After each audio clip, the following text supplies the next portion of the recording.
Salakaya Chakshurumilitam Yena Tasmai Shri Guruve Namaha.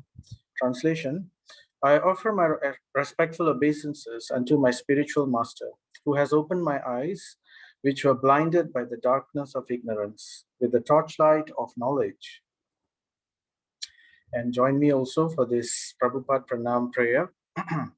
Nama Om Vishnupadaya Krishna Prastaya Bhutale Srimati Bhaktivedanta Swami Niti Namine Namaste Saraswati Devi Gauravani Pracharine Nirvisesha Sunyavadi Paschatya Deshatarine. And also for this Panchatattva Pranam and the Hare Krishna Mahamantra 3 times. Jai Sri Krishna Chaitanya Prabhu Nityananda Shri Advaita Gadadhara Sri Vasadi Gaura Bhakta Vrinda.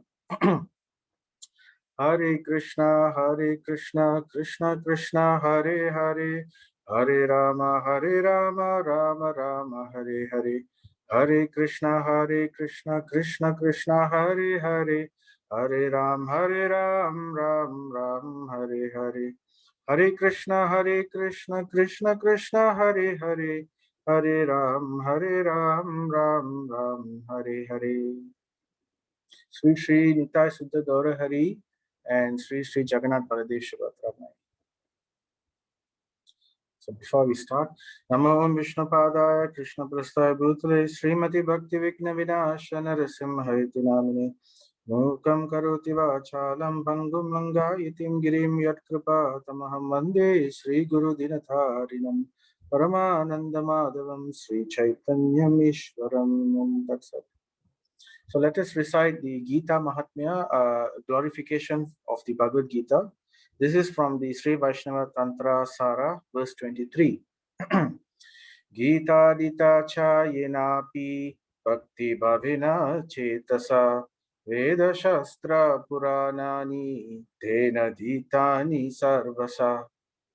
So the meaning is, the study of the Vedas and Puranas, verily the study of all scriptures is completed in all respects by one who studies the Gita with devotion. Okay, so the meaning is quite clear. Basically, it's the essence of all scriptures, the Gita Upanishad, which is the essence of all the Puranas and the Ishopanishad. So let's say this prayer 3 times before we begin the Bhagavad Gita. Om Namo Bhagavate Vasudevaya. Om Namo Bhagavate Vasudevaya. Om Namo Bhagavate Vasudevaya.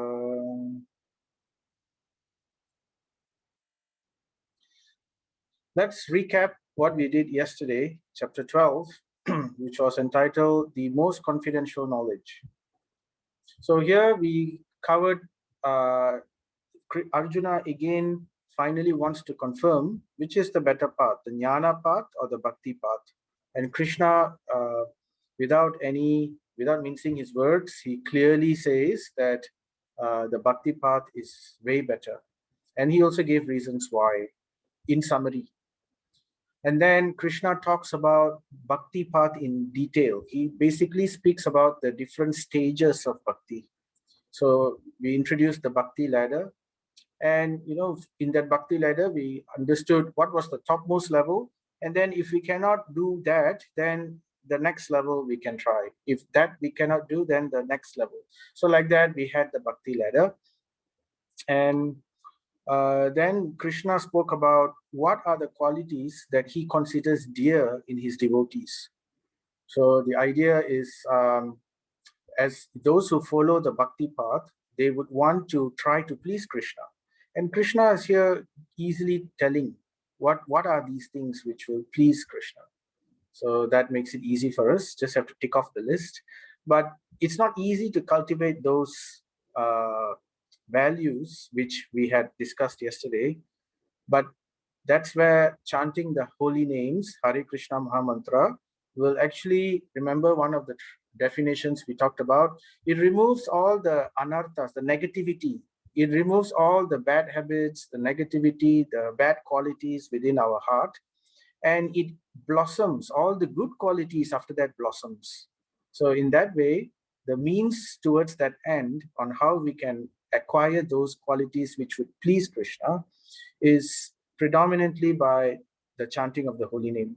And at the same time, one has to be consciously also cultivating those activities. So two things, endeavor on our part and blessing from the Lord's part. So together they join and then they give us the outcome. So the key takeaways yesterday were, number one, the bhakti path is the best and the highest path. So that was made very clear in that chapter 12, culmination of this.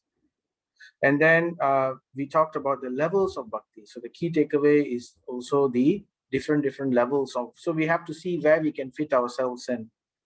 So we don't have to worry that we are in a lower level, as long as we can understand that we are making progress. So step by step, eventually we can attain. So today, we are continuing with chapter 13. So this is entitled Nature, Enjoyer, and Consciousness. So the Sanskrit title is Ksetra, Ksetrajna, Vibhaaga Yoga. So we can also get familiar with some of these Sanskrit words. It helps us to understand better. So Ksetra means the place. Like, you know, what's the Ksetra you're going to? It's like a place. Ksetrajna, Nya comes from the word Jnana. So Ksetrajna means one who knows the place. So Ksetra is place, Ksetrajna is one who knows the place, and Vibhaaga means one who is able to differentiate. So one who can differentiate the place and the one who knows the place. So what is this? We're talking about places. So we will talk about that. We will reveal this in a while. Okay. But before that, let's just give us this is an overlook of the Bhagavad Gita chapters, of how they are arranged. This is an explanation given by the acharyas. So, you know, if we are keeping, let's say we find a treasure chest, or we are keeping treasure within a chest. So usually there are three components to this. One is the base of the chest, you know, the bucket you can see here. So that's something to contain the treasure. So, and then there is the component of the treasure itself, which is contained within that basket. And to keep it safe, when we have the cover, the third component. So the base or the bucket, and then we have the treasure itself, and we have the lid or the cover. Now, amongst these three, which would be the most precious? So the most precious, obviously, is the treasure itself, which is in the middle. But both are important. So in order to safeguard it, we also need the base to contain it. Otherwise, it'll all fall off.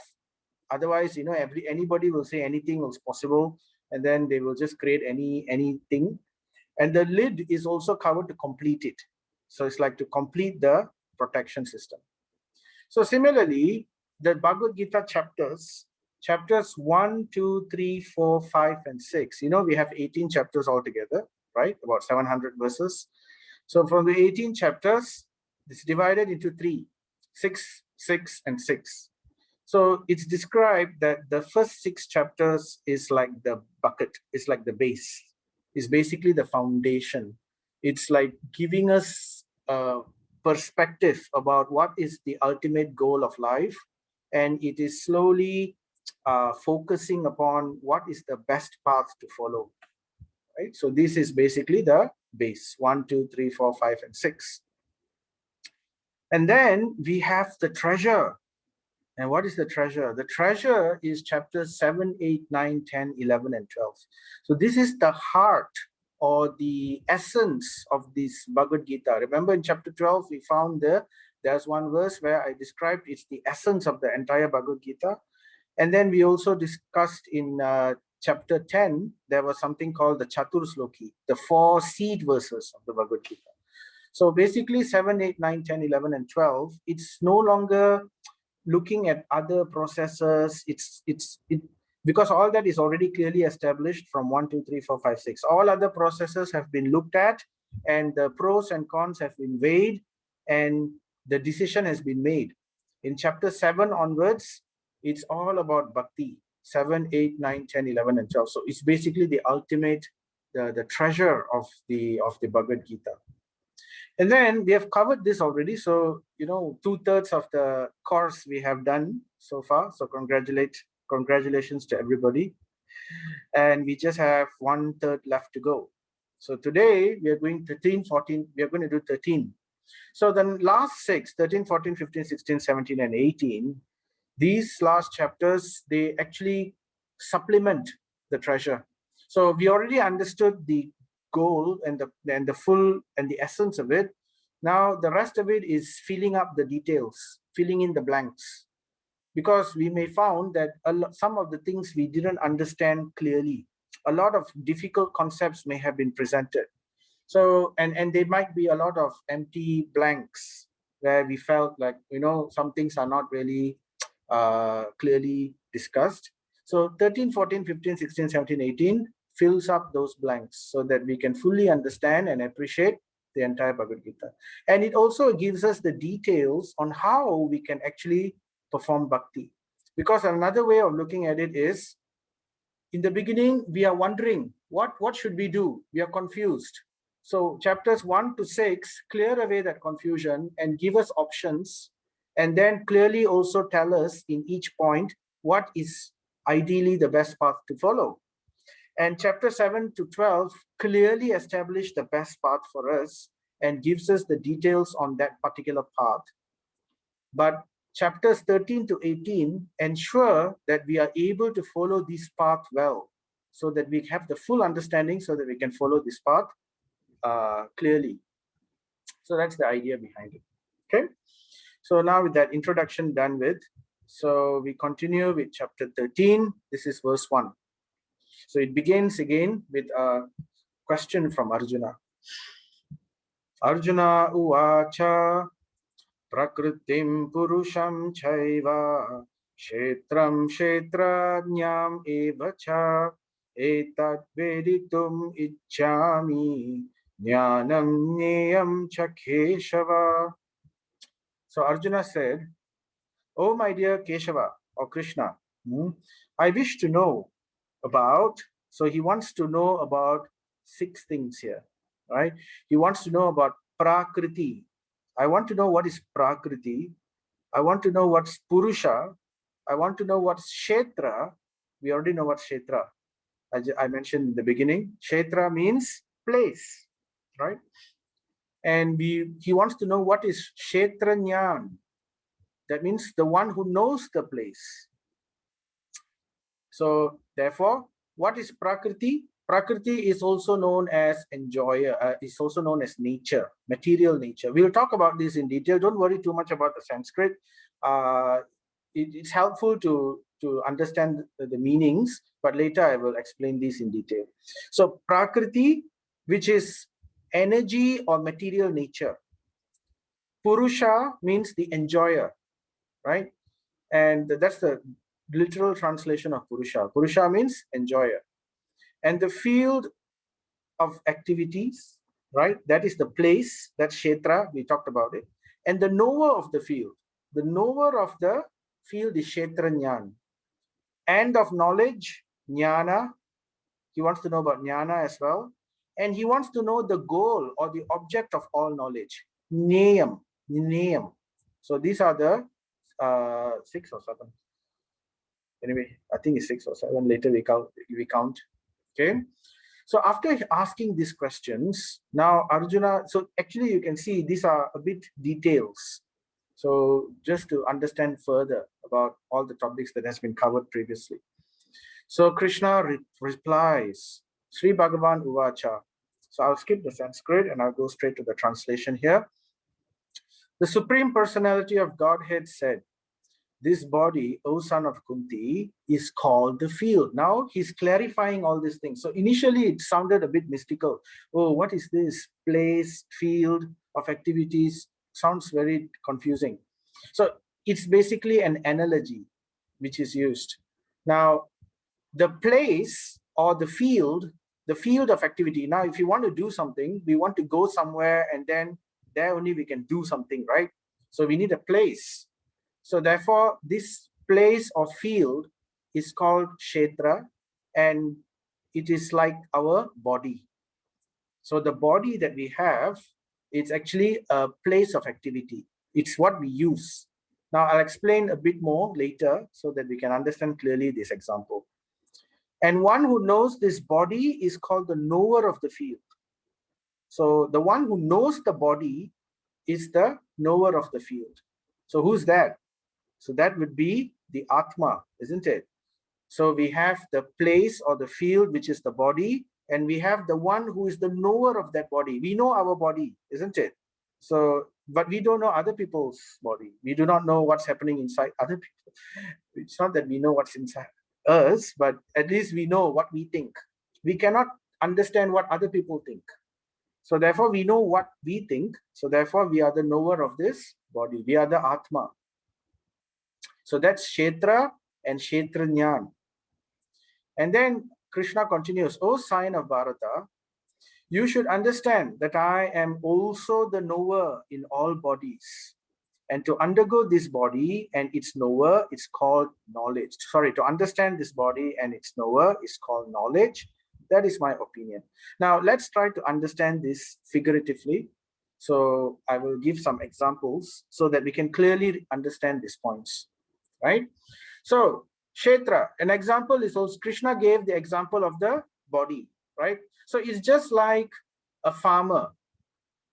Now, a farmer needs a place so that he can farm, he can perform his activities. So what would be the Ksetra here? The Ksetra would be the farm, isn't it? And who is the one who knows the farm? The farmer. So the farmer is called Ksetrajna, correct? So another example is an apartment. So we have a house. So we live in a house. So our house is like the Ksetra. And those who live in that house, like we live in that house, so we are the Ksetrajna. We know that house. Now we know our own house. The farmer knows his own farm intimately. Okay? So that is an understanding. But at the same time, there is another knower. So Ksetrajna is not only us, the Atma, not only we know our own body, or the farmer knows his own farm, or we know our own house. But at the same time, for here, we can see many farms. So I'm showing you many farmland. So who can know all the farmland? So the king, he owns all the farmland, and he knows. If he wants to know, he can know. So that's the king, correct? So similarly, the house also, we may rent a house, we may live in that house, but the landlord actually owns many houses. He may own many houses. So he may know all the houses, not only that particular house. So similarly, the Supreme Lord, he is also known as Ksetrajna because he also is with us in our heart, and he therefore is able to know not only our body, our thinking, he knows everybody's thinking. So that is the special potency of the Supreme Lord. Now, before we talk more about this particular Sanskrit terms, let's speak about the body. Now, what do I mean about the body? So when we say body, so we have the gross body. The gross body is the body that we can see and touch and feel, right? So it's actually, the scriptures describe, the body is actually made out of 5 elements. It's called the Panchabhuta. You might have heard this word. Pancha means 5, Bhuta means elements. So these elements are earth, water, fire, air, and ether. Ether is the subtle element, Akash, like how the Wi-Fi, the telephone, the signals travel. So that is true. It's not through air. So it's through ether. So that is a subtle element which the scientists fully haven't discovered, but they have discovered at least 5G, 6G, and all that. But it's beyond that also. So 5 elements. The body is made out of these 5 elements, right? Like for example, water and fire together forms pittam, right? So in our body we have the vata, pitta, kapha according to Ayurveda. So these things actually make up the body. Now some bodies have slightly different combination, just like within humans itself. Some bodies are more kapha or more pittam or something like that, or more vata. So like that, some different species of bodies, they have different combinations of earth, water, fire, and ether. So like the fish body will have more water, for example. So there are some creatures which live in the volcanic area, within the volcanic lava also. There are germs and all that. So that will be having more of the fire body. So similarly, that's the gross body. Now we also have the soul. Now remember the example I mentioned. So the farm and the farmer and all that. So another example which the Bhagavad Gita gives is like the chariot and the chariot driver, or the car and the car driver. So the car is like the body, and the driver is giving instructions to this body. So therefore, that is like the soul. So this is how we can understand. But at the same time, there is one more body actually in between. This is called the subtle body. So this subtle body is covering the soul. And when the gross body is old and it's dead, now the gross body dies, is destroyed, right? Made up of material elements. Now the subtle body is also made up of material elements, but the material elements are subtle. Subtle means you cannot see them. It's invisible. It's not easily tangible. Gross, earth, water, fire, air, ether, it becomes finer and finer. Earth is the most gross, followed by water, followed by fire, a bit more fine, then air, then finally ether, right? So these are all gross bodies. So when we die, what happens is our gross body we leave behind. Now in Sanskrit, it's called Linga Sharira. Sharira means body. So this gross body or Linga Sharira is left behind. And the soul goes to another body, but it is still surrounded by the subtle bodies. To get the subtle body and the soul, because if there was no subtle body, the soul would not be trapped within this material world. He would already be in the spiritual world. Imagine it's like helium balloons, right? So the balloon is like the subtle body, and the helium is the soul. The gas inside the balloon is the soul. And if you trap the balloon inside a chest, you take the balloon, you put helium inside the balloon, and you take that full-blown balloon inside a chest, right? A box. So the box is like the body. If you open the body, if you open the box, then the balloon can fly away. But it's still trapped within the helium gas is still trapped within the balloon. So if the balloon breaks, then the helium can escape. So that's like the soul. So now at the time of death, the gross body is destroyed, but the subtle body together with the soul moves to the next body. And what is in the subtle body? So the subtle body actually is made up of 3 more elements. Now these 3 elements are still material. They are not spiritual. They are material, right? But it's subtle, very hard to see, very hard to actually, it's not easily ascertained. So these 3 elements are called mind, mana. The mind, the mana, it's not part of the brain. It's actually an aura. It's actually an aura around the soul. So the mind and the buddhi, also called intelligence, and the ahankara, also called false ego. So this false ego is what makes us think I have a certain qualification. I am like this. I have these desires. I have a particular set of desires, likes and dislikes. So you can understand this false ego, this ego, together with our buddhi, together with our mind. What is in the mind? Mind, there's a lot of desires. I want this, I want that, I want that. So this kind of impressions, which is in the mind, intelligence, and false ego, is what makes up the subtle body, which is surrounding the soul like an aura. And all of this is transferred into the next body. Try to imagine like, when we are changing computer, right? So computer is like the hardware, which is like the gross body, right? The subtle body is like the, the memory, the hard drive, all the information which we store inside the computer. So when the computer goes bonkers, we want to change to a new computer. So usually we will transfer all the data from the old computer to the new computer, right? So that is like the change of the subtle body. So the mind, intelligence, and false ego, together with the soul, now lives in the new body. So that's the understanding here. So that's called Ksetra. Ksetra is the body, including the subtle body, and Ksetrajna is the spirit, which is the Atma, soul. Now, there are more details given in Bhagavad Gita from verses 6 to 7 about the field of activity. So this is details. It's not necessary for us to know this, but just very quickly, I can just mention to you. I talked about the gross elements: earth, water, fire, air, and ether, Panchabhuta, right? So then we also have our senses. This is also material in our body. So this is called the Pancha Indriyas. Indriya means senses: eyes, ears, nose, tongue, skin, right?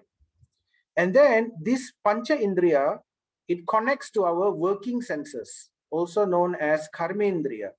So this is our, we have eyes, but what do we do with our eyes, ears, nose, and tongue? This gives us knowledge. That's why it's called knowledge acquiring senses or jnanendriyas. We get knowledge from all these things. We can understand what's happening. But now we want to do something. We want to do a reaction. I've got this knowledge. Now I want to give a reply, a response. So what can give a response? What can give the response is the working senses or karmendriyas, which is voice. We can give a response by speaking, with our legs, we can move, with our hands, we can do something. Or, this is our evacuating organs. Like if we have the urge to, pass motion, then the anus will help us to do that. And for the purpose of procreation, then we have the genitals. So then we have sense objects. Now, each of these working senses are attached to a sense object. Now, this is called tanmatra.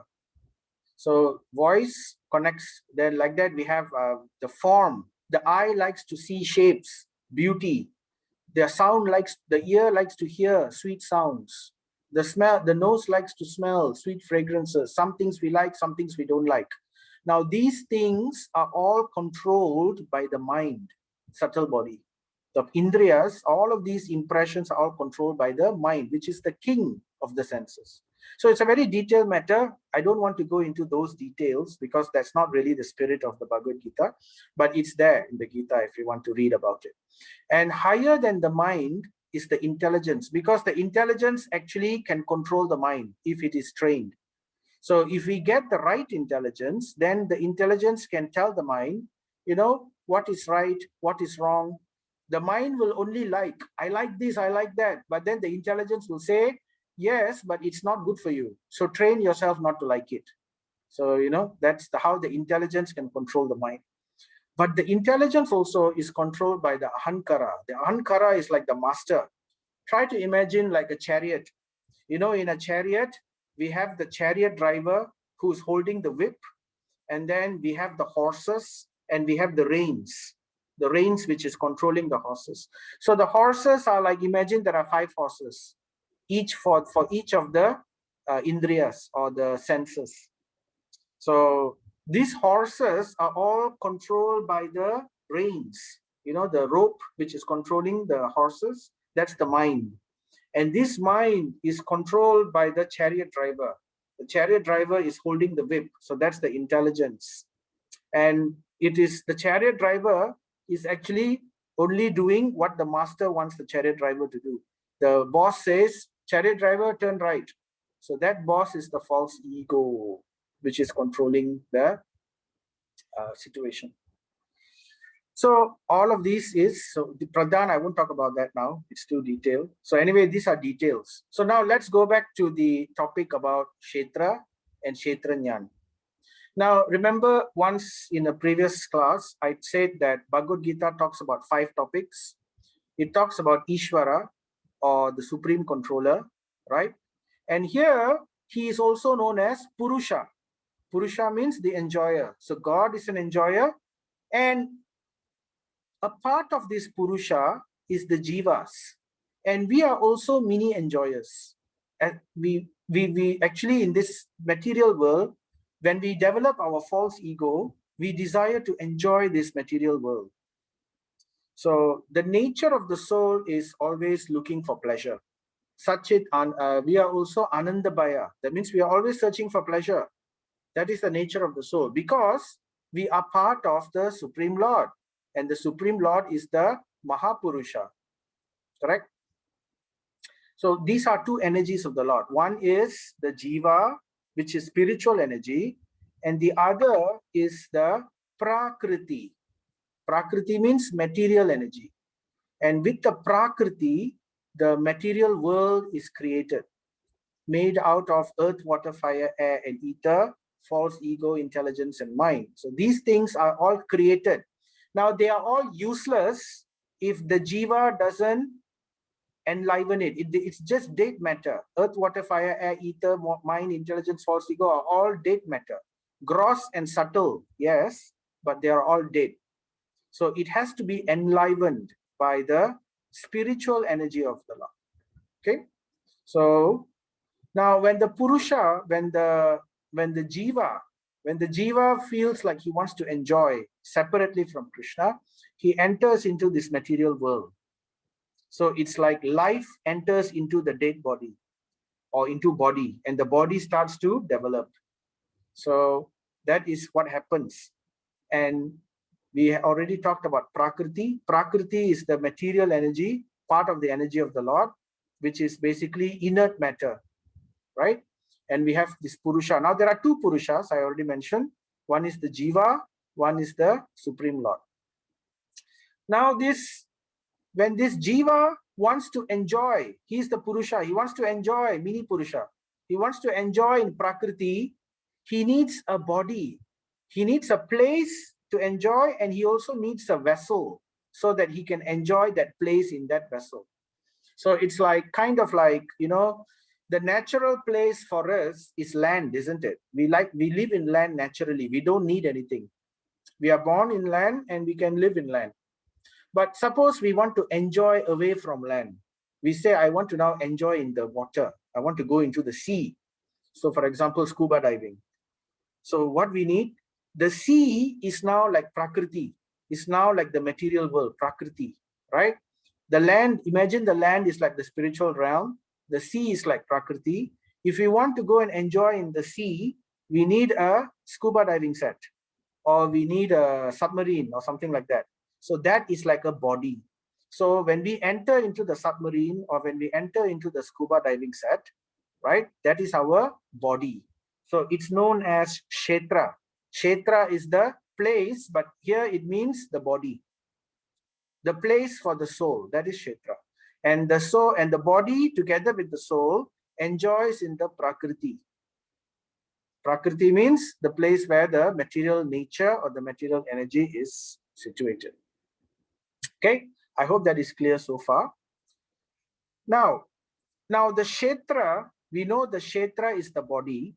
So there is Ksetrajna, one who knows the body.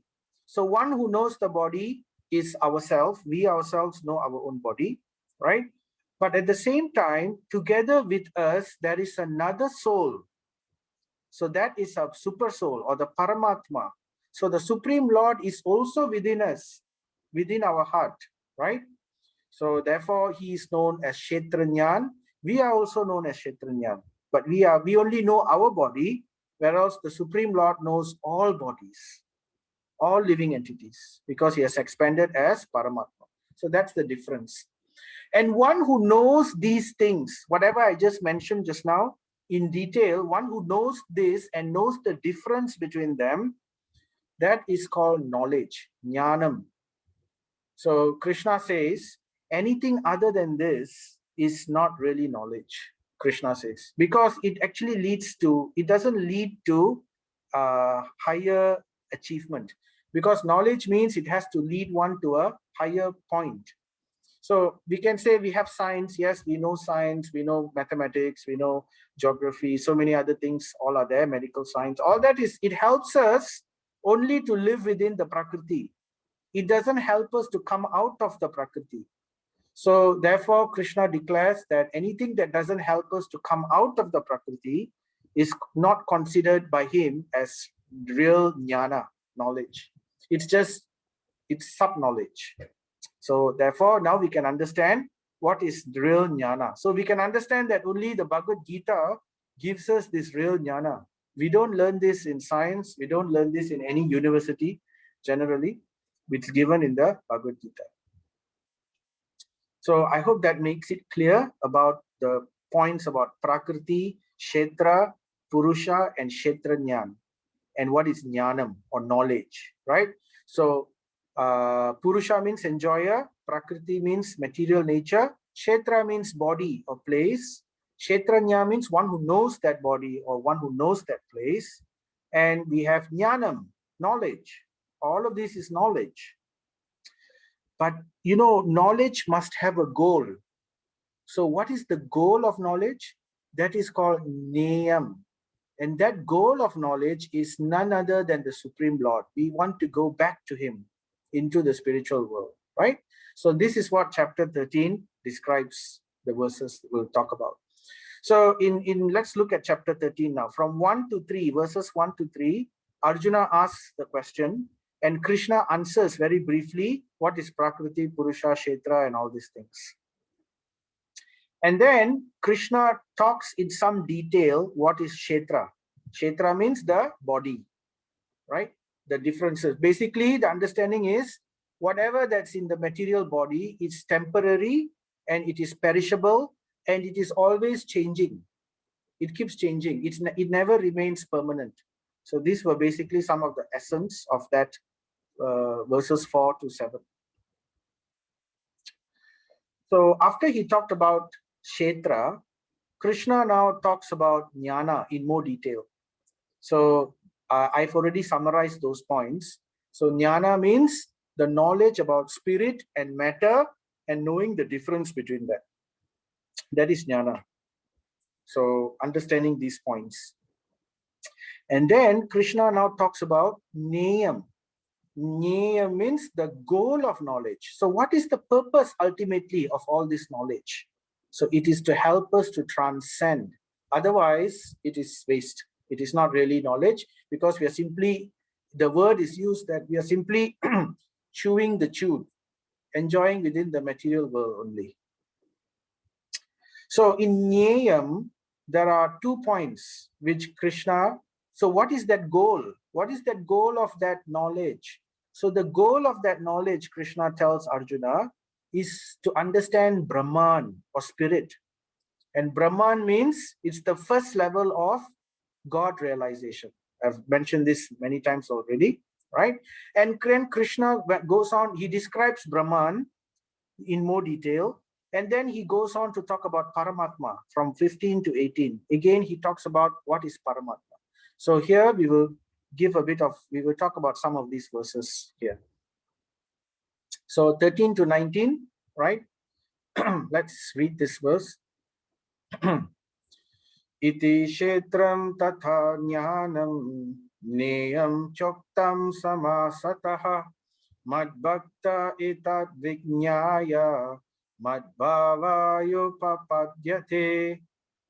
Translation: thus the field of activities, the body, kshetra, knowledge, jnana, and the knowable, jnayam, have been summarily described by me. And Krishna now is telling, only my devotees can understand this thoroughly. So there are 2 classes of transcendentalists or 2 classes of yogis, like I mentioned, the path of jnana and the path of bhakti. So Krishna is telling, only my devotees can understand this thoroughly, because the other path, they only know Brahman and Paramatma, and the knowledge is not complete. Whereas the Bhakta, here he says, Mad Bhakta, Etad Vijnaya, only my devotees or those who are in the Bhakti path can understand this thoroughly and thus attain to my nature. That means transcend Brahman and Paramatma and go all the way to Bhagavan, the Supreme Lord. And then the next verse, he now talks more about the Niyam, right? So let's recite this verse. Prakritim Purusham Chaiva Vidhi Anadi Ubhavapi Vikarams Cha Gunams Chaiva Vidhi Prakriti Sambhavan. Material nature and the living entities should be understood to be beginningless. Their transformations and the modes of matter are products of material nature. So here we are understanding that earlier I mentioned what is Prakriti and also what is living entities, Jiva. Now I mentioned that both are energy of the Lord. Both are, being the energy of the Lord, both are eternal. Eternal means beginningless, Anadi, right? The word is here, Anadi. Because they are part of the Lord. Both are spirit. Their transformations and the modes of matter are products of material nature. So actually the soul is very different from Prakriti. Remember in chapter 2, we said the soul cannot be cut, the soul cannot be burnt, cannot be moistened. It cannot be affected by matter, which is part of Prakriti, earth, water, fire, air. It cannot be burnt, it cannot be moistened. All this was mentioned, right? So it basically cannot be affected by matter. But why does it look like it's as if it is affected? It looks like that because we have the souls have entered into Prakriti and accepted a Ksetra, a body made out of these 5 elements. So therefore we are like encapsulated within that. So that's the reason, because the body changes, so therefore it looks like as if we are changing, but we are not changing. We are the soul. Like just like we were once, when we were born, we were baby, and then we became a bit older child, and then a bit older teenager, right? But the body changed. Our bodies changed, but we are still the same person throughout that time, right? Our identity is the same. Our consciousness may have evolved, but we are the same person. I cannot say that suddenly I'm not me, I'm you. So we cannot say like that, right? So that's the understanding here. So their transformations and modes are simply products of material nature. It's due to interaction. So the jiva had interacted with the prakriti. So that's why it looks like as if it's changing. So that is temporary. So then Krishna says in 1323, Upadrasta numanta cha varta bhukta maheshwaraha paramatmeti chapi ukto dehe asmin purushaha paraha. Yet in this body. So now this is the verse where Krishna clearly says that there is another soul within our body. So he says here, yet in this body there is another, a transcendental enjoyer who is the Lord, the supreme proprietor, the one who owns everything, who exists as the overseer, the one who sees whatever everybody is doing, and the permitter who allows according to the desire and the karma of the jiva, and who is known as the Paramatma, super soul. So here he is clearly introducing the Paramatma. He's defining the Paramatma. What is the Paramatma and its function? So he is now, what is his goal here? So that means we can understand that actually we are never alone. So sometimes we feel we are alone. Actually, we are not. God is actually with us within this body. Not only within this body, he's everywhere, but at the same time, he's with us. So we are never really alone. So if we can understand this, the yogis and the transcendentalists, they derive great pleasure out of this. Just to know that the Lord is so wonderful that that's why he's known as he's the dearest friend. Now, when we are wealthy and everything is wonderful, lots of people want to be our friends. When we lose our wealth, only our family will remain. When we die, even the family cannot come to the coffin. He can only come as far as the cemetery, right? Or the crematorium. But the Supreme Lord alone, he comes with us from life to life, body to body, immemorial. He's always with us. Why he's with us? Because he has to be with us in order to have the body functioning for us. And he also has to witness whatever that we are doing, so that he's keeping track of the karma, and he is also looking at what's our desire, so that he can grant us what we want. So according to our desire and according to our karma, whether we deserve or not, he modifies our lives accordingly to give the necessary desire fulfillment for the soul. So therefore, he's known as the supreme proprietor. He provides us this body. He provides us by his energy, the earth, water, fire, air. He provides us the sense organs, the tanmatras, the objects of our senses. He provides us the material world for us to, the playground for us to enjoy. And he also is always fair to every living entity. So therefore, he is the overseer. He wants to ensure that everybody is playing fairly. So when someone does something unfair, then he gets karma, he gets sin, and he has to suffer. So accordingly, this is, and he's the permitter, he allows it. Okay, so that is the definition of Paramatma. So a bit more on the definition. Now the Shvetasvatara Upanishad, there is one Upanishad called the Shvetasvatara Upanishad. It mentions the same point that Bhagavad Gita mentions also, but it describes with an example. It says that within our heart, just like how in a tree there are two parrots. He says there are two parrots in a tree. One parrot is, they're both sitting side by side. One parrot is busy eating the fruits of that tree, whereas the other parrot is simply sitting next to that parrot and just looking at that parrot, what the parrot is doing. So this is similar to our situation where we have the Atma and we have the Paramatma. We are the parrot which is busy enjoying the fruits of our activities. We are working because we have desire and we are executing some work hoping for the fruit.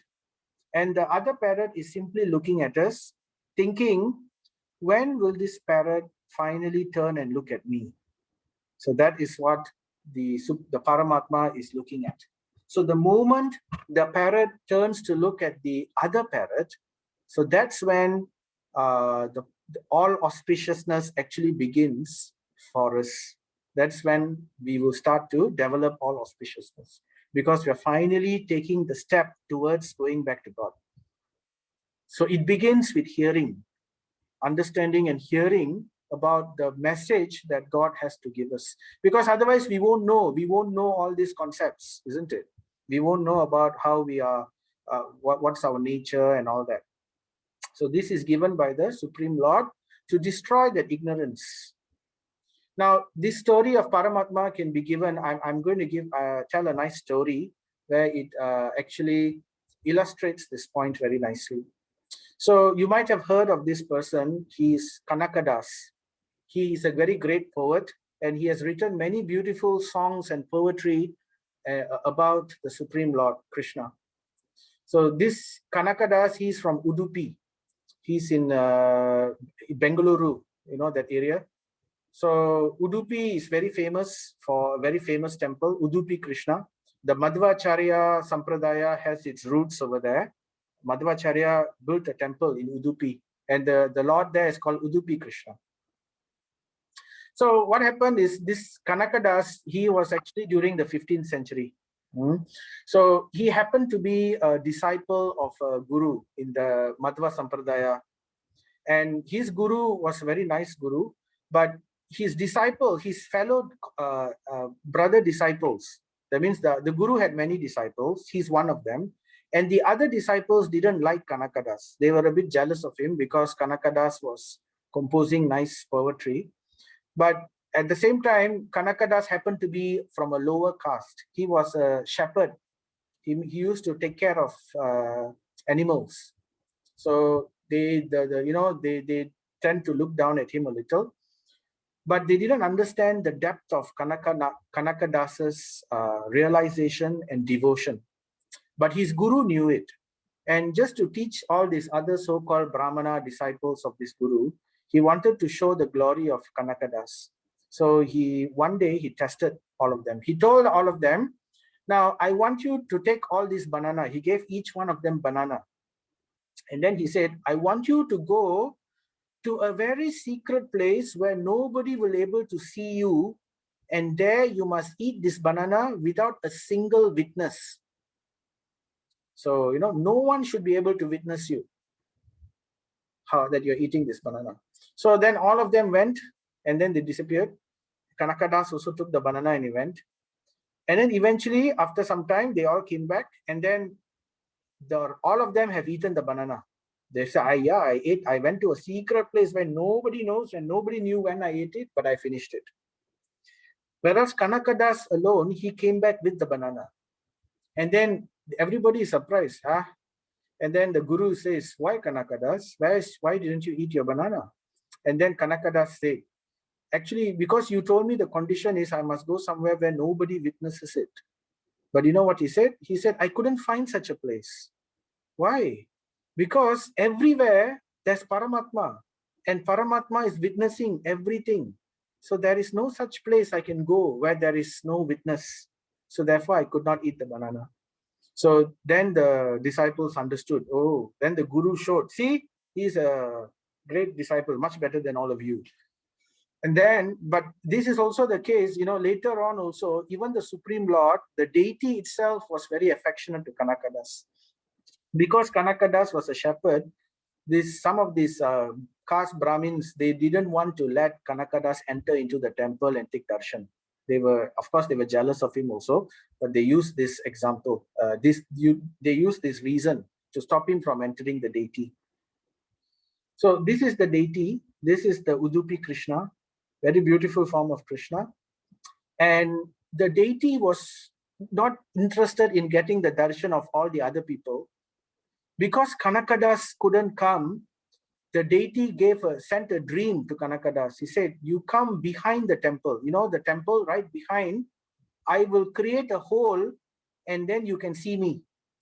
So what happened, this deity, Gopal, Udupi Gopal, or Udupi Krishna, he actually drilled a hole behind the altar and then he turned himself. That means he showed his back to the altar and then he showed his face to the hole behind the altar, just for the sake of Kanakadas. So Kanakadas came next day and then he also followed the instruction. He was surprised to see a hole and he looked at the hole and he can see Gopal, he can see Krishna directly looking at him, giving him this darshan. So then later when the other Brahmanas, they came, they saw they opened the altar and then they saw the deity was turning its back. And they were all surprised. How can the deity suddenly turn its back? It was locked throughout the night. So then the guru understood this, and then he told them, this is the greatness of Kanakadas, that the deity himself wants to see Kanakadas. So this hole is still there in the temple. It's called the Kanaka Kindi in that language, in the Kannada language. So that goes to show the greatness of Kanakadas. So we were discussing chapter 13.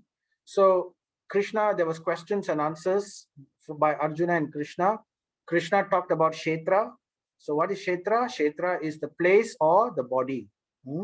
Jnanam. What is Jnanam? Knowledge. Knowledge is one who knows the difference between the body and the soul, the difference between that, and also who knows all these concepts, Ksetra, Prakriti.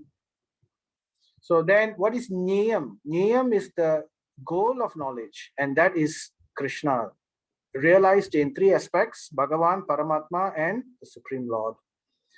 And Krishna then, from 19 to 23, he talks more about Prakriti. What is Prakriti's nature? We talked about body, right? What about the Prakriti? What about Purusha, the enjoyer? So all these details were also discussed. I already summarized them.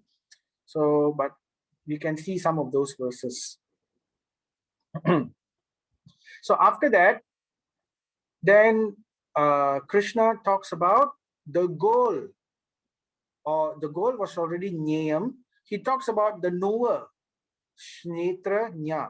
Now, who is the knower? Who is the knower of all these things? Now, ordinary people cannot know these things. Normal scientists, normal people, they don't understand these concepts. So who is the knower? The knower is the yogi, or the one who is taking the transcendental path. So, and specifically the bhakta. That was already mentioned previously in that verse, right? So here is this beautiful verse, Bhagavad Gita 13:26, where it says, Anyetu evam ajanantaha shrutva upashate te api chati taranti eva mrityum shruti parayanaha. Meaning is, again, there are those who, although not conversant in spiritual knowledge, begin to worship the Supreme Person upon hearing about him from others. Very important point. He says, there are those, although they don't know about these things. They may not know these details about, Kshetrajna and Ksetra and all. They may not know these details, right? This is for learned people, the jnanis. But because they have heard about Krishna, they have understood the goal, Jnayam. They may not know Kshetra, they may not know Kshetrajna, they may not know Prakriti, but they have understood the goal of all these things, which is the goal of Jnana, which is Jnaya. Right? That they have understood. How they have understood?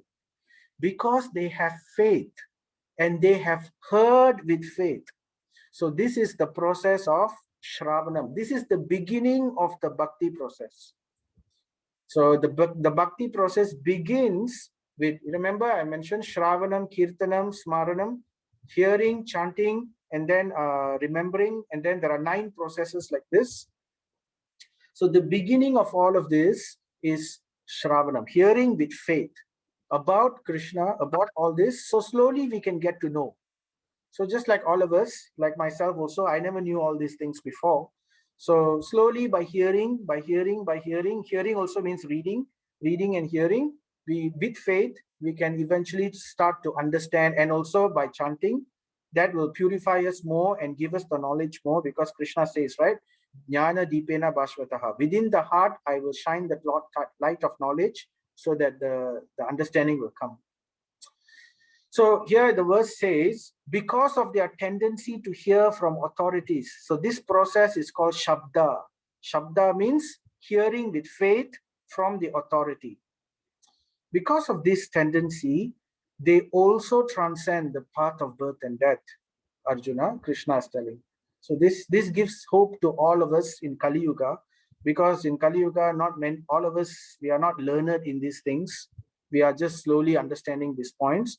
But because the knowledge came down from our parampara, through the carefully taken and passed through, remember in chapter 4, we talked about parampara. So it was carefully brought down by spiritual masters. So therefore, the knowledge is kept intact and enriched, full of understanding, analogy, examples for us to understand, and they give us association so that we can easily transcend this path of birth and death. So this picture is how Parikshit Maharaj, who was a great king, he was cursed to die within 7 days. And when he found out about this, he left everything. He left his kingdom, everything. And then he went and surrendered to this person, Shukadev Goswami, the son of Vyasadeva. And he completely asked, please tell me what's beneficial for me to hear at the time of death. So from there, Parikshit Sukadev Goswami spoke the Srimad Bhagavatam, 18,000 verses, all about the goal of life, which is basically a very beautiful book. We have that book, the 18,000 verses, all in 12 volumes.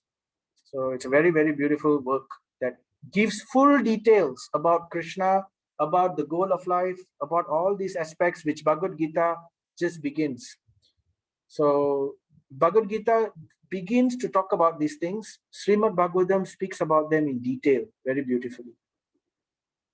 So it is now 8:30, so exactly on time.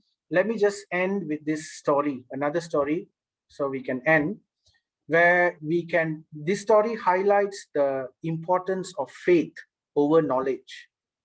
So knowledge is important, yes, but it's not critical. So as long as one is having faith, one is having the, the faith to hear from authority nicely, they can easily develop the goal of that knowledge. So the story is like this. There was once a Brahmana, a very learned Brahmana, a Pandit, right?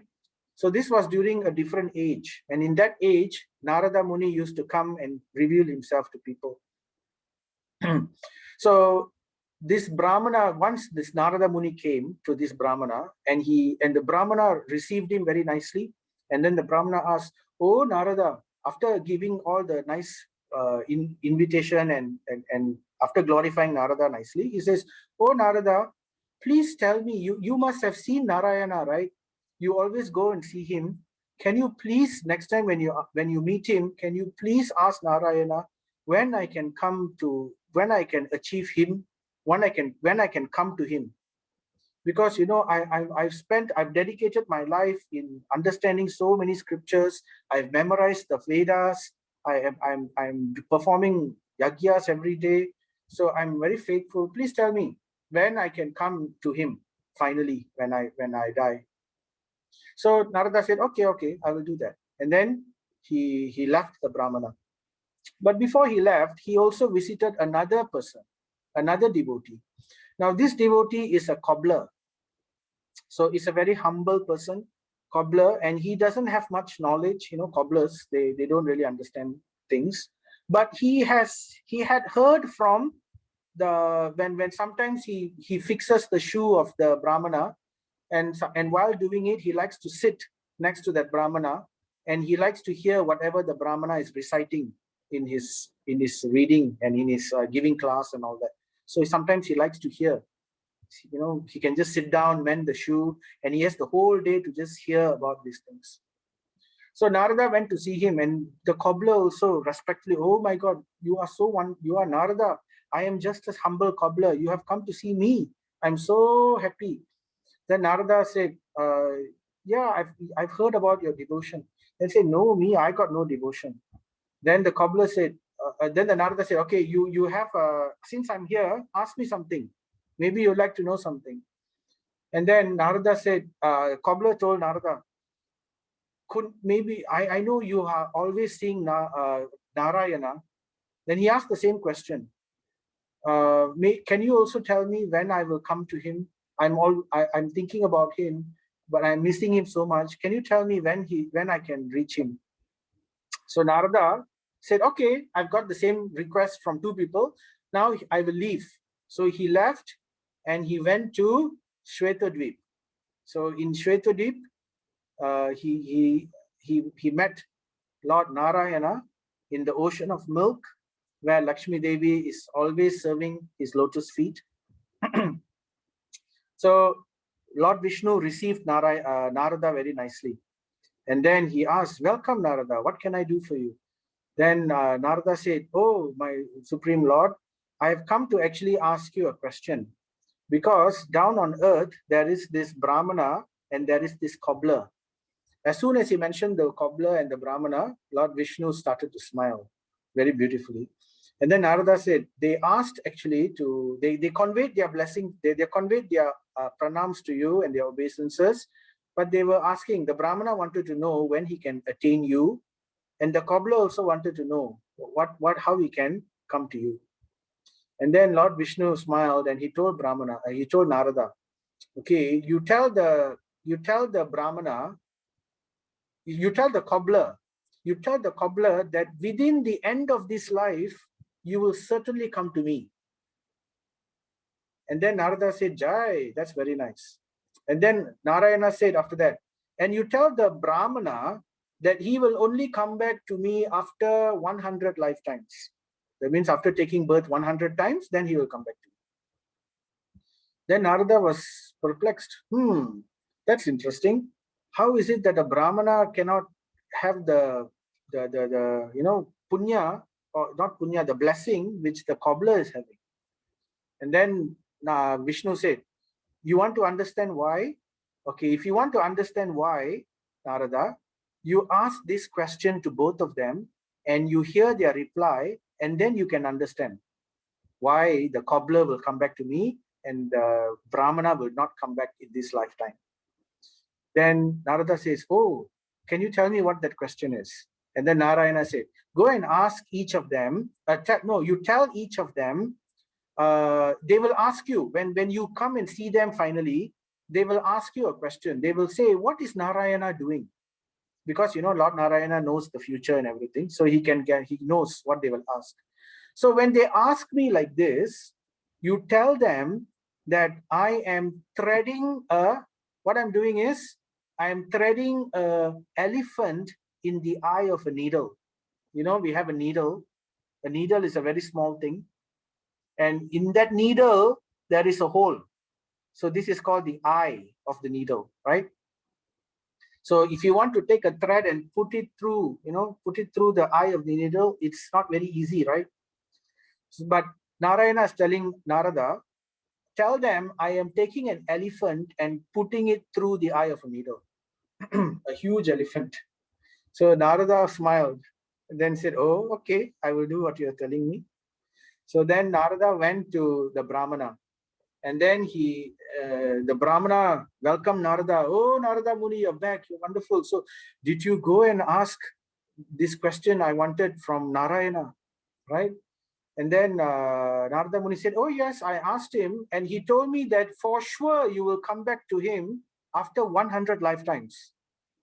Now, usually a devotee will become very happy because at least there's a guarantee. Within 100 lifetimes, guaranteed going back. But this Brahmana wasn't too happy. He was very upset. 100 lifetimes? What is this? And then he asked Narada, what do you mean 100 lifetimes? Are you telling the truth? Then Narada said, yeah, this is what of course I tell the truth. And then, okay, then you tell me if you really have, I don't think you really went to see Narayana. Cannot be. You mustn't have, I don't think you actually went. You're testing me. Now, if that's the case, tell me, what was Narayana doing? What was Lord Narayana doing in Vaikuntha? And then Narada said, just like my Lord said, he has asked this question. And then Narada said, Narayana, he is doing a wonderful activity. He is actually taking an elephant and threading it through the eye of a needle. When the Brahmana heard this, he started scornfully laughing at Narada. All his respect for Narada went off. Hey, you must be an imposter. I don't think you went to see Narayana. What nonsense.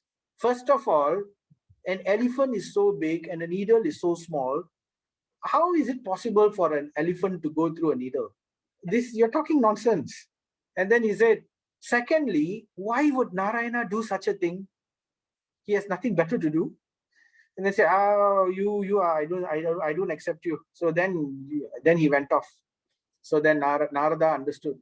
So only as long as he was hearing good news, his respect was there. As soon as he heard bad news, his respect also disappeared.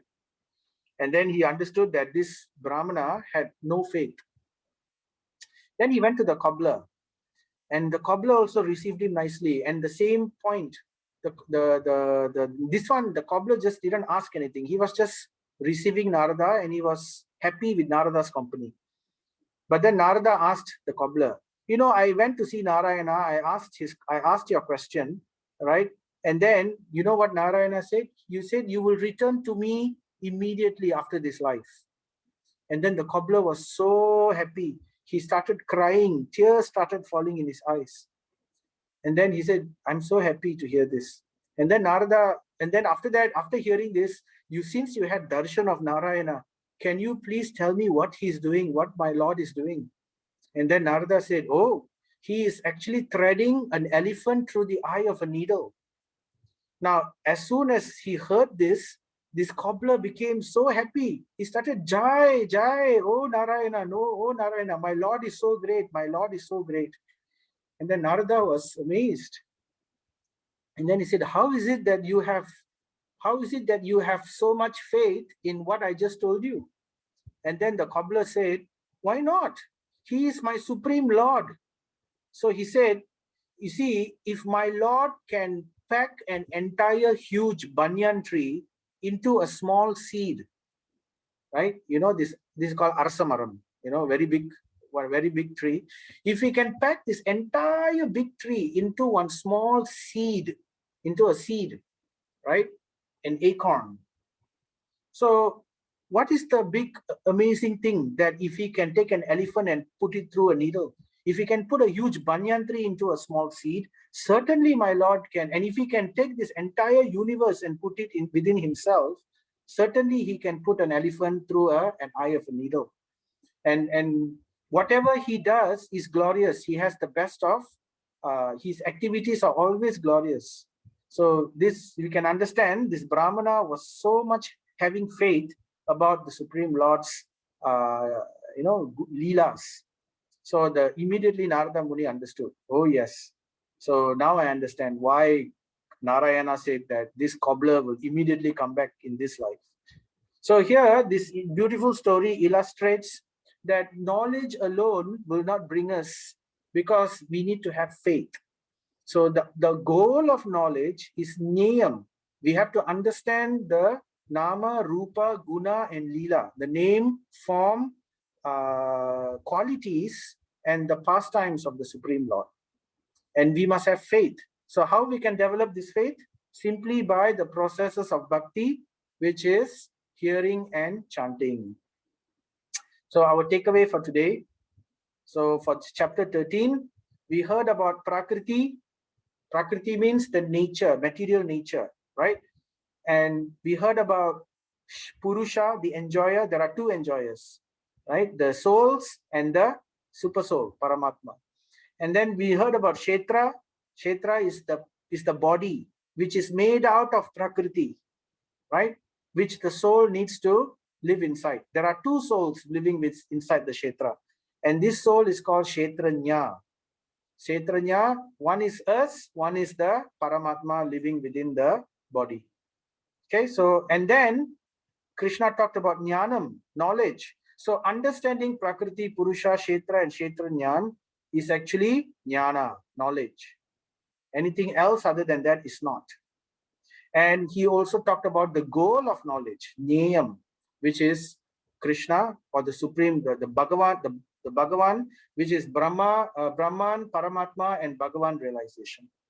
And he also made it clear that the best path to give us the full understanding of that is bhakti. And the process of bhakti, which it begins to give us this, is hearing, Shravanam. Hearing with faith, right, can deliver us directly. He can give us Jnayam directly. So now in glorification of this holy name, there is this beautiful verse in the Krishna Namastakam. The translation goes like this: O holy name, you are manifested in two forms. One is the Supreme Person described by the holy name. That means the holy name describes the Supreme Person. And the other is the sound itself, the sound vibration of the holy name itself. So the Supreme Lord is actually in both of this, in the description of the name and also within the sound vibration of that name. So when we say Krishna, he is actually that sound. Krishna, he's incarnated in that sound, within that name itself. And we have to have that faith, because that's the conclusion of Jnana. It is Jnayam, right? And the translation continues: we know that the second form is even more merciful than the first. The sound vibration is more merciful than the supreme form itself, because although a person may commit many offenses to your first form, because to worship the Lord, we need to have a certain level of qualification, especially the form of Krishna. We need to come to a certain level, right? So we are talking about direct worship. So then he will still plunge into an ocean of bliss by serving your second with his voice. So even if we have no qualifications, we can still develop that goal of all knowledge, which is the bliss, simply by chanting that holy name, which is offense-free. So therefore, this is a glorification of the chanting of the Hare Krishna Maha Mantra. So let us chant together. Jaya Sri Krishna Chaitanya Prabhu Nityananda Sri Advaita Gadadhara Sri Vasadi Gaura Bhakta Vrinda Hare Krishna, Krishna Krishna, Hare Hare, Hare Rama, Rama Rama, Hare Hare. Hare Krishna, Krishna Krishna, Hare Hare, Hare Rama, Rama Rama, Hare Hare. Hare Krishna, Krishna Krishna, Hare Hare, Hare Rama, Rama Rama, Hare Hare. So with that, we'd like to end this chapter 13. So are there any questions anyone would like to check?